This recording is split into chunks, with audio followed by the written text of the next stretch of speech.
मीरा रोडमध्ये एक धक्कादायक घटना घडली होती। एका अज्ञात इसमानं त्या एक दोन सिक्युरिटी गार्डला चाकूने हल्ला केला होता आणि हे नेमकं प्रकरण काय आहे हे जाणून घेण्यासाठी आपल्यासोबत स्वतः मीरा भाईंदर वसई विरारचे DCP झोनचे DCP राहुल चव्हाण सर आहेत। आपण त्यांच्याकडून घटनेचा पूर्ण क्रम काय घडला, का घटना घडली याचं जाणून घेऊया। सर, काय नेमका प्रकार घडला होता मीरा रोड येथे? पहाटे आम्हाला सुमारास 5च्या सुमारास नयानगर पोलीस स्टेशनला माहिती भेटली की अस्मिता ग्रँड मेन्शन या कन्स्ट्रक्शन साईटवरती एका युवकाने तिथे असलेले खाजगी सुरक्षा रक्षक यांच्यावरती चाकूंनी हल्ला केलेला आहे। घटनेची माहिती भेटताच नयानगर पोलीस स्टेशनची टीम तात्काळ घटनास्थळी पोहोचली आणि घटनास्थळी पोहोचल्यानंतर घटनास्थळाचे व आजूबाजूच्या परिसरातील CCTVची पाहणी केल्यानंतर आम्हाला आरोपीची ओळख पटली आणि आरोपी हल्ला केल्यानंतर ज्या बिल्डिंगमध्ये गेलेला आहे त्या बिल्डिंगमधून आम्ही त्याला त्याच्या घरून ताब्यात घेतलं।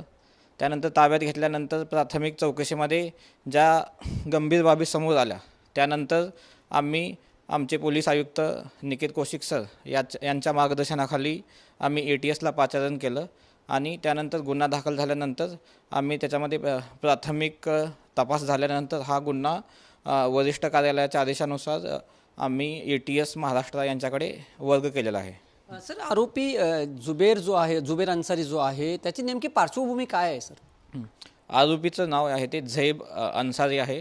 तो त्याचा जन्म जो आहे तो कुर्ला मुंबई येथे झालेला होता। त्यानंतर तो सन 2000 साली त्याच्या कुटुंबासह तो USA मध्ये गेलेला होता आणि त्याचं USA मध्येच त्याचं शिक्षण झालेलं आहे। तो BSc बायोलॉजी आहे आणि शिक्षण झाल्यानंतर तो 2019 साली भारतात परत आलेला होता आणि त्यानंतर 2020 पासून तो इथे नयानगर मीरा रोड येथे वास्तव्यात आहे।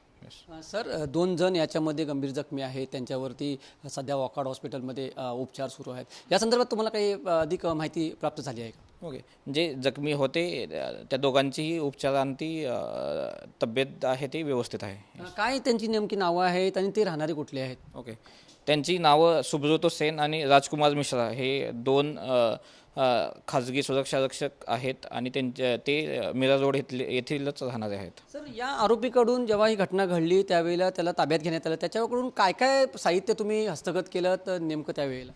आम्ही घटनास्थळावरून जे हल्ल्यामध्ये वापरलेला चाकू होता तो, त्याचा मोबाईल, लॅपटॉप आणि इतर आपण साहित्य घटनास्थळावरून जप्त केलेलं आहे। सर, काय त्याची फॅमिली वगैरे काही ते राहत होती का तो सिंगल राहत होता, त्याचं लग्न झालं होतं, काय ह्याचे मागचं काही पार्श्वभूमी थोडक्यात तुम्हाला माहिती पडलेली आहे का? त्याची सध्याही त्याची फॅमिली जी आहे ती USA मध्ये वास्तव्यास आहे। त्याचं लग्न झालेलं होतं पण मे 2025 पासून त्याची वाईफ, त्याची जी बायको आहे ते त्याला सोडून गेलेले आहे। मग आता तो एकटाच राहत होता मीरा भाईंदरमध्ये आणि त्याला रूम मिळत नव्हता अशी सुद्धा माहिती मिळते। त्याच्यानंतर तो तिथे राहत होता, सिंगल राहत होता अशी सुद्धा माहिती मिळते। पण या संदर्भात काही तुम्ही सखोल चौकशी वगैरे का आपल्याकडून करण्यात आलेली आहे का? त्याला सिंगल असल्याकडून त्या रूम मिळत नव्हता अशी सुद्धा माहिती मिळते? नाही, त्याच्याबद्दल आणखी आमच्याकडे काही माहिती नाही आहे, पण काही दिवसापासून तो सिंगलच राहत होता। अजून काय तपास आपल्याकडून करण्यात आलेला, काय संपूर्ण तपास हा ATSच करतं? अजून काही खुलासे त्यामध्ये काही झालेले आहेत असं तुम्हाला वाटते? नाही, जसं मी बोललो की हा तपास जो आहे तो ATSकडे वर्ग करण्यात आलेला आहे, त्यामुळे पुढील जो तपास आहे तो संपूर्ण ATSच करेल। धन्यवाद सर, TV 9शी बोलल्याबद्दल। हे होते झोन 1चे DCP राहुल चव्हाण यांनी असं सांगितलं की पुढील तपास जो आहे तो ATS करत आहे। व्हिडिओ जर्नलिस्ट संतोष कदमसह मी वैभव घाग, TV 9 मराठी, मीरा भाईंदर।